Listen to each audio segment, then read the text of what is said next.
આવનારી સ્થાનિક સ્વરાજ્યની ચૂંટણીને લઈને તમામ રાજકીય પક્ષો સજ્જ જોવા મળી રહ્યા છે, એક્શન મોડમાં જોવા મળ્યા છે। તેઓ અલગ અલગ જગ્યાએ પાર્ટીની મીટિંગ યોજી રહ્યા છે। ત્યારે આજ અંતર્ગત લોકજનશક્તિ પાર્ટીના પ્રદેશ અધ્યક્ષે વડોદરાના સર્કિટ હાઉસ ખાતે એક ખાસ બેઠકનું આયોજન કર્યું હતું, જેમાં ચૂંટણીની તૈયારીઓ અંગે વિશેષ ચર્ચા કરવામાં સમગ્ર ગુજરાત સહિત વડોદરામાં આવનારી મહાનગરપાલિકા અને નગરપાલિકાની ચૂંટણીને ધ્યાનમાં રાખીને રાજકીય પક્ષોએ તૈયારીઓ તેજ કરી છે। મતદારોને પોતાના પક્ષ તરફ આકર્ષવા માટે વિવિધ કાર્યક્રમો અને બેઠકો યોજાઈ રહી છે।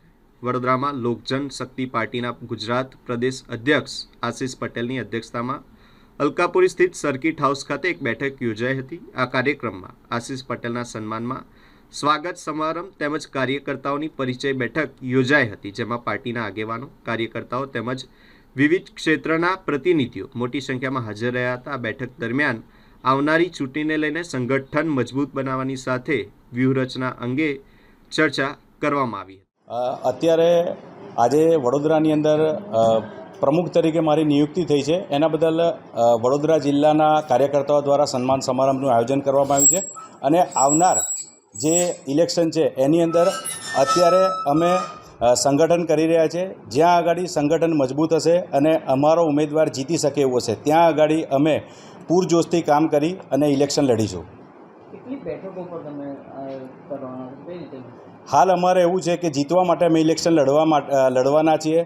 બીજી પાર્ટી જેવું નથી કે અમે ફક્ત ઉમેદવાર ઊભા રાખવાના। જ્યાં અમે જીતી શકીશું એવું હશે ત્યાં આગળ દરેક જગ્યાએ અમે ઉમેદવાર ઊભો રાખીશું। આજે સ્વાગત કાર્યક્રમ રાખ્યો છે અને એની સાથે પરિચય બેઠક રાખી છે। મારી નિયુક્તિ પ્રદેશ અધ્યક્ષ તરીકે થઈ છે, તો હું પણ દરેક કાર્યકર્તાને મળી શકું એના માટે વડોદરા જિલ્લામાં બેઠકનું આયોજન થયું છે। જનતા પાસે કેવી રીતના પહોંચો, કયા મુદ્દાઓ લઈને જાય તમે વોટિંગ માટે જશો? જનતા પાસે અમારા જે મુદ્દાઓ છે, એક તો બેરોજગારી છે, એને રોજગાર મળે।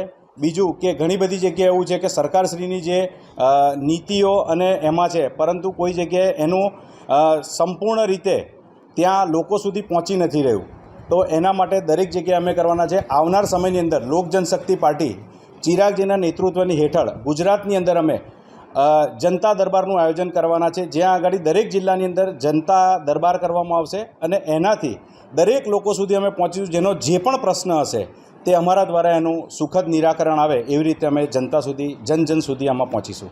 વડોદરામાં કેટલા ઉમેદવારો ઉતારશો અને કયા વોટમાં લડાવવાના? વડોદરામાં હાલ એ કંઈ નક્કી નથી અને શીર્ષ નેતૃત્વ જે પ્રમાણે અમને આદેશ કરશે એ પ્રમાણે અમે આયોજન કરીશું।